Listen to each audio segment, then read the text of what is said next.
Olá pessoal, tudo bem? Eu sou o professor Márcio Martins, autor do blog Diário de um Químico Digital, e hoje estou aqui para falar para vocês sobre as reações de substituição nucleofílica.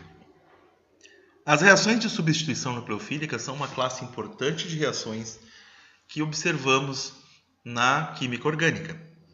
Elas recebem esse nome pois parte da reação consiste em uma substância chamada nucleófilo, ou seja, substância que tem afinidade por núcleos ou cargas positivas.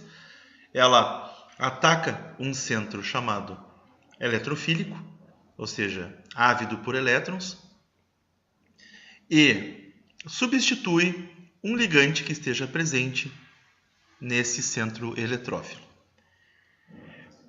As reações de substituição nucleofílica dividem-se basicamente em reações de substituição de primeira ordem ou de segunda ordem. Esses nomes se devem à cinética da reação.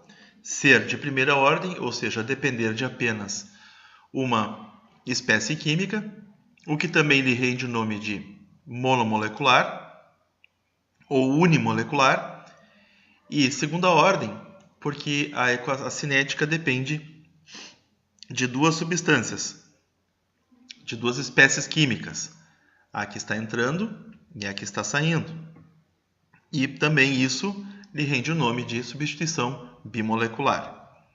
Vamos começar nosso exemplo olhando uma reação genérica, em que uma substância nucleófila, ou seja, que tem afinidade por cargas positivas, ataca um centro em que está deficiente de elétrons, aqui um centro carbônico, que tem afinidade pelos elétrons do nucleófilo.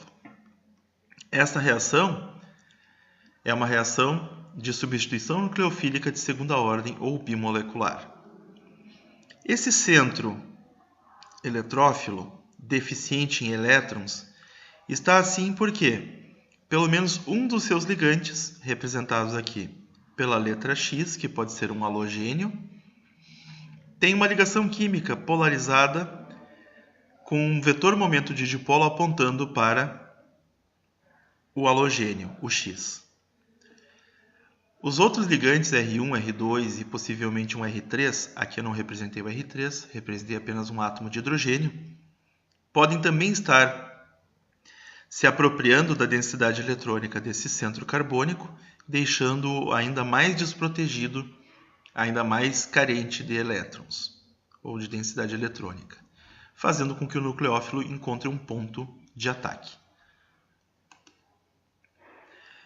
A próxima etapa na reação de substituição nucleofílica de segunda ordem, ou bimolecular, é a formação de um estado intermediário em que o nucleófilo está estabelecendo uma nova ligação com o centro carbônico e a antiga ligação carbono e grupo de saída está lentamente se desfazendo. Aqui temos uma representação de um estado de transição, desse intermediário em que o nucleófilo ainda não se ligou ao carbono e o grupo de saída ainda não saiu totalmente. A substituição ainda não aconteceu.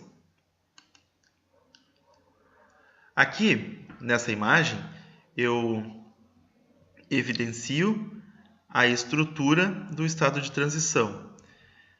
Esses três ligantes, o hidrogênio, o R1 e o R2, eles formam uma pirâmide. Formam um plano triangular, e os ligantes, o nucleófilo que está entrando e o X, que é o grupo de saída, formam os vértices de uma pirâmide de base triangular. O nucleófilo também forma os vértices de uma pirâmide triangular, e essa estrutura é conhecida na química como bipiramidal trigonal. Nesta terceira etapa, o nucleófilo realmente conseguiu estabelecer uma ligação com o carbono e substituiu o grupo de saída, que se for um halogênio, vai sair e estabelecer um íon negativo com carga -1. Agora, nas reações de substituição nucleofílica de primeira ordem ou unimoleculares, o nucleófilo ele vai atacar o carbono eletrófilo deficiente em elétrons e aqui vai acontecer uma diferença em relação às substituições de segunda ordem. O grupo X é o grupo de saída. Se ele for um grupo volumoso, como por exemplo um átomo de iodo, pela questão do átomo volumoso ter várias camadas eletrônicas, a polarizabilidade deste grupo de saída pode ser tamanha, que facilite a ionização da ligação e a sua ruptura. Os grupos R1, R2 e possivelmente um R3, que aqui não está representado apenas por um hidrogênio que é pouco volumoso, se eles forem também volumosos, isso vai impedir com que o nucleófilo substitua diretamente o grupamento de saída X. Então, se eles forem volumosos, a possibilidade de que o mecanismo da reação se processe via um mecanismo unimolecular é maior. Então, aqui nós temos a primeira etapa, a ionização da ligação CX, a formação de uma densidade negativa de cargas sobre o X, e à medida que essa ligação é ionizada, pode ser com a ajuda de solventes também, forma-se uma estrutura que nós chamamos de carbocátion. Houve uma cisão heterolítica da ligação CX, ou seja, os dois elétrons da ligação acompanham o grupo de saída X quando da quebra da ligação. E o carbono fica então com uma carga positiva, o que faz com que ele receba o nome de carbocátion. O grupo de saída nucleófilo, carga negativa, e o carbono fica com carga positiva. Então, a partir daqui, há a possibilidade de que o nucleófilo ataque o eletrófilo, que é o carbono. Como isso vai acontecer? O carbocátion que se forma, ele tem uma estrutura trigonal planar, ou seja, ele é um triângulo. E a carga positiva, embora esteja representada do lado direito da minha imagem, a carga ela está distribuída por toda a estrutura e a densidade de elétrons é mais baixa ao redor do carbono, configurando o carbono como um carbocátion. Esse carbocátion ele é um intermediário instável, mas a estabilidade dele pode aumentar se nós tivermos três substituintes ligados ao carbono que possam doar densidade eletrônica ao carbono e estabilizar essa carga positiva. Carbonos terciários possuem maior estabilidade que os carbonos secundários, que é o caso dessa imagem, e que são mais estáveis que os carbonos primários, ou seja, que possuem apenas um substituinte. Essa estrutura plana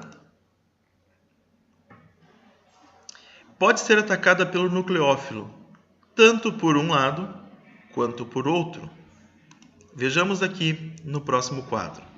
Aqui está a estrutura trigonal planar e o nucleófilo pode atacar por cima ou por baixo do plano, o nosso intermediário carbocátion. Isso faz com que